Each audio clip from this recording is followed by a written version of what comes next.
Joe Biden this week has made it clear that he's not really interested in investigating the potential possible crimes of the Trump administration once he takes over as president of the United States.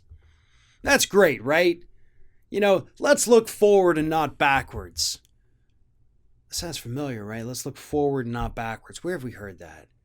Oh, yeah. That's exactly what Obama and his Department of Justice said when they came into power in early 2009 about all the war crimes the Bush administration had committed, you know, the torture and all of those things that violated countless international treaties. These people could have ended up in prison. We could have shown the military-industrial complex and the radical right that the rule of law still rules here in the United States and possibly put away some of the worst actors of the Bush years.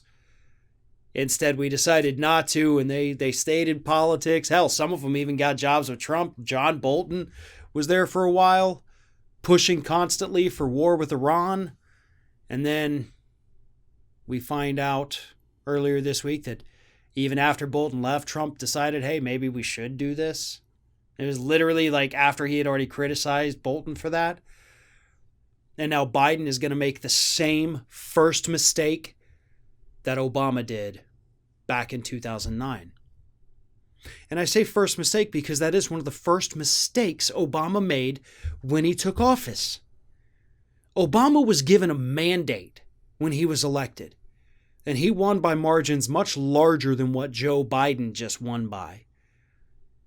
People were ready for change. People were ready for accountability.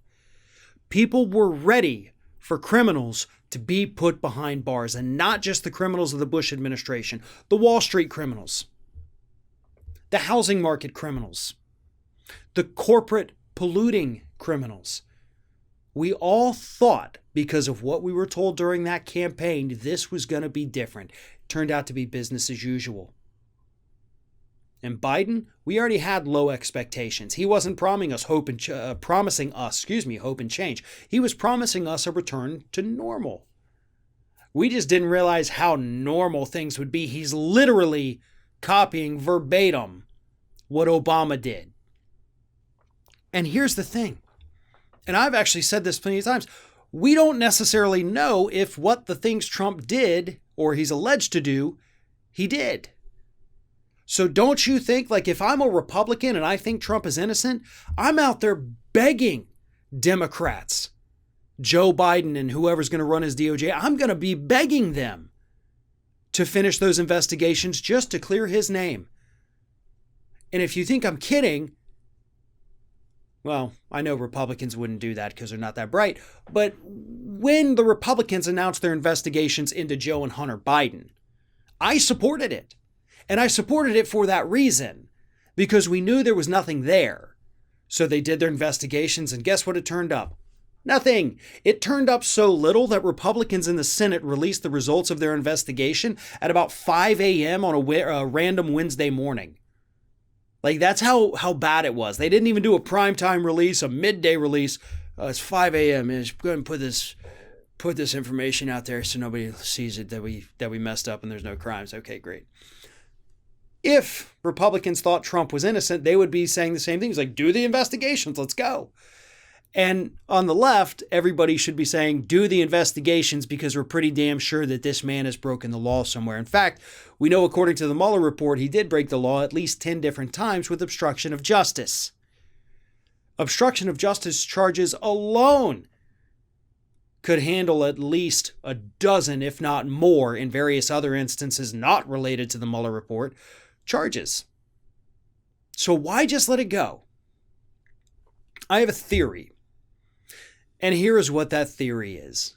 I have a theory that every incoming president and every sitting president and every former president, they're all in this exclusive club. Hell, it's an exclusive club that up to this second has only had 45 members throughout the entirety of American history.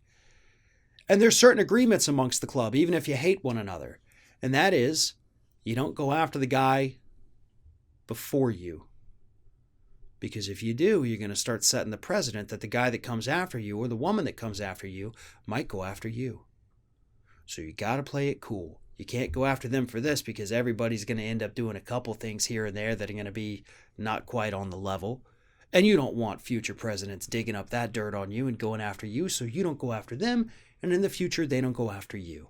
That's what I think is absolutely happening here. There is no excuse, there is no reason to not go after what we believe to be the crimes of the Trump administration. And if there's nothing there, then also that's something the public should know. They should know, hey, you've had a wrong assumption this whole time. There's no crime there. I seriously doubt we would find that out. But if that's the truth that's waiting to be uncovered, then I do want that to be uncovered too.